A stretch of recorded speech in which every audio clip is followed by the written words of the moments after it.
Bien, bonjour à tous et à toutes. Aujourd'hui, il fait beau, donc j'ai mis de la couleur.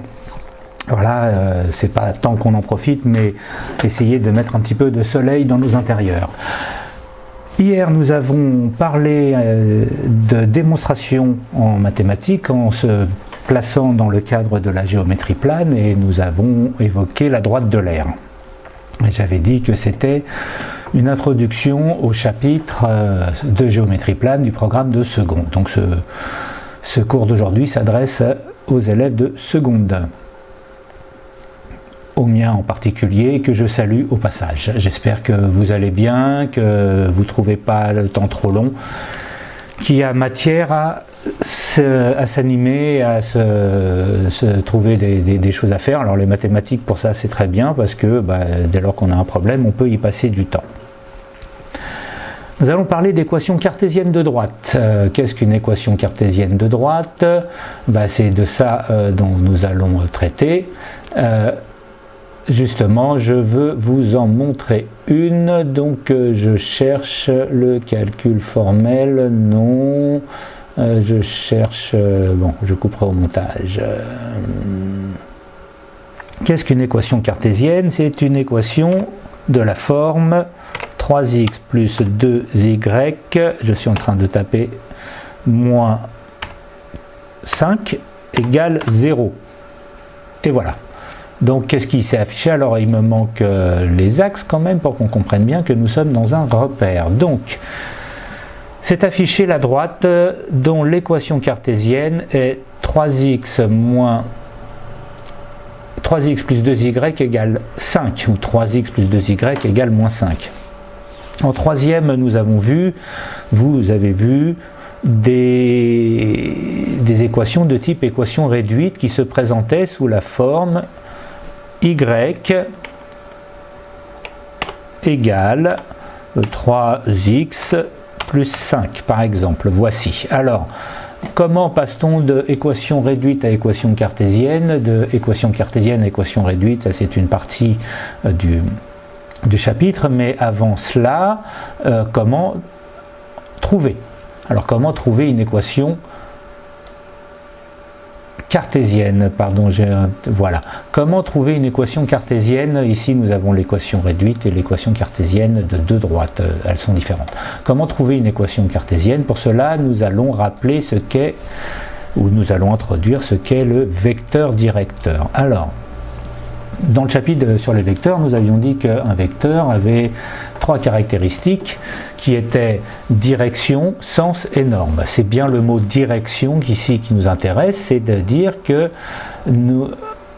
chaque droite est dirigée par un vecteur et qu'évidemment en retour le vecteur est, j'enlève les petites choses qui gênent, le vecteur est vecteur directeur de la droite.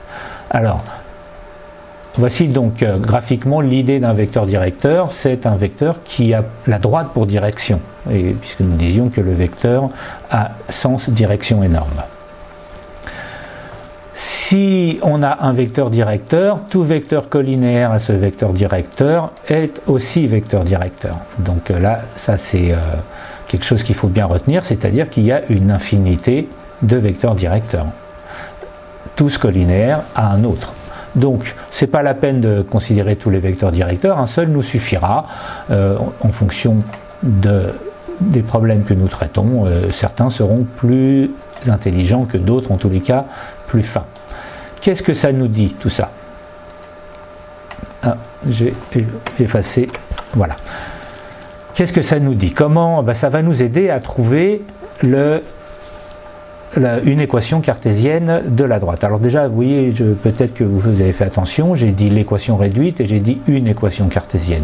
Effectivement, on n'a qu'une équation réduite pour une droite donnée, nous avons une infinité d'équations cartésiennes, tout comme nous avons une infinité de vecteurs directeurs.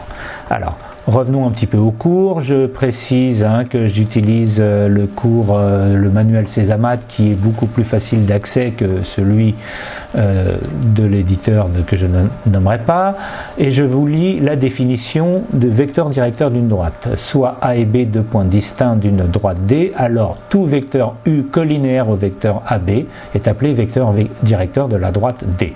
Donc voilà, c'est l'idée, tout vecteur collinéaire au vecteur AB, où A et B sont deux points d'une droite donnée. Remarque, le vecteur U peut être remplacé par n'importe quel autre vecteur non nul qui lui est collinéaire, il n'est donc pas unique, c'est ce que je vous précisais. Ce qui veut dire que si le vecteur AB dans l'exemple qui nous donne est donné par les coordonnées 8, moins 2, le vecteur 4, moins 1 est aussi vecteur directeur, puisque AB de coordonnées 8, moins 2 et U de coordonnées 4, moins 1 sont collinéaires. On voit comment, il suffit de multiplier par 2 les coordonnées du second. Voilà, ça c'est donc la définition du vecteur directeur. À quoi ça va nous servir? Ça va nous servir précisément à trouver des équations cartésiennes de droite. Alors, comment trouver une équation cartésienne de droite d'un point de vue algébrique? Il nous faut un vecteur. Je vais enlever ces petites choses-là qui dérangent. Il nous faut un vecteur, ou plutôt il nous faut les coordonnées d'un vecteur. On va prendre là... Est-ce que je peux modifier ces coordonnées? Apparemment non. Je vais en prendre un, je vais en dessiner un qui m'arrange. Voilà. Alors je vais donc dessiner un vecteur. Je rappelle que le vecteur n'est jamais là où je le dessine, il est là où je veux qu'il soit.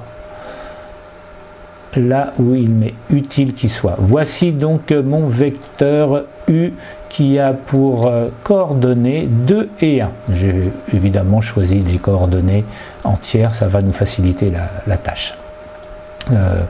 Vecteur V d'après GeoGebra.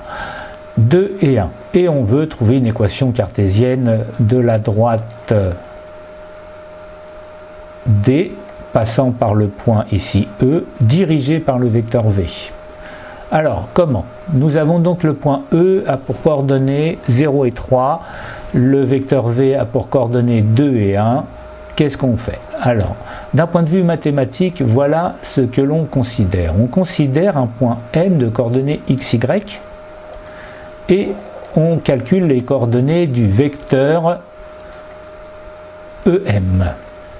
Je rappelle que les coordonnées du vecteur EM sont donc données par, alors EM, voici le vecteur EM, le point M, je ne l'ai pas dessiné pour l'instant, donc on cherche les coordonnées du vecteur EM. M a pour coordonnées x, y, et E a pour coordonnées 0, 3. Alors quelles sont les coordonnées parce que je prends une matrice comme ça, oui, voilà, de 3, 2 caractères plutôt, oui, voilà, donc M a pour coordonnées X et Y, voilà, ça ce sont les, pardon, j'ai appuyé sur le mauvais bouton, les coordonnées, voilà, ici, du point M. Donc quelles sont les coordonnées du vecteur EM? Je le rappelle, coordonnées de l'extrémité moins coordonnées de l'origine. Donc x moins 0, y moins 3. Donc je vais les noter ici. Vecteur EM a pour coordonnées, donc je le note comme ça, accent plus, EM a pour coordonnées de points, un peu compliqué de faire du LaTeX en direct, mais c'est jouable, enfin pseudo-direct, pardon, donc j'avais dit x moins 0, donc x moins 0, x, et y moins 3. Y moins 3 que voici, donc ce sont les coordonnées du vecteur EM. Mais voilà, elles se sont affichées, j'enlève, je supprime un petit peu des choses pour que cela ne nous perturbe pas trop. Voici les coordonnées du vecteur EM, je le rappelle, le point M est un point quelconque du plan pour l'instant. Les coordonnées du vecteur V, elles sont ici, je vais les afficher sur mon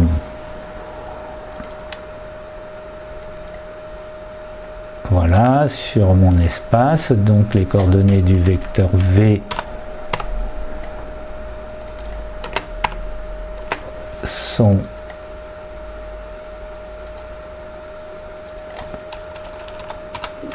deux et 1.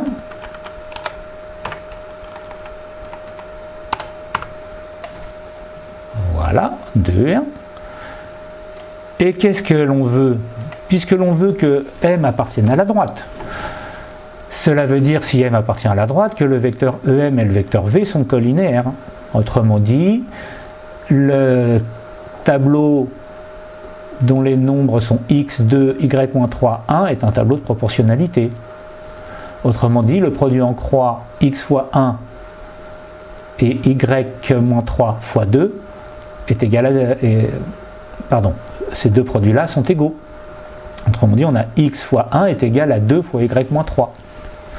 Donc x moins 1 égale 2 fois y-3, je vais le noter.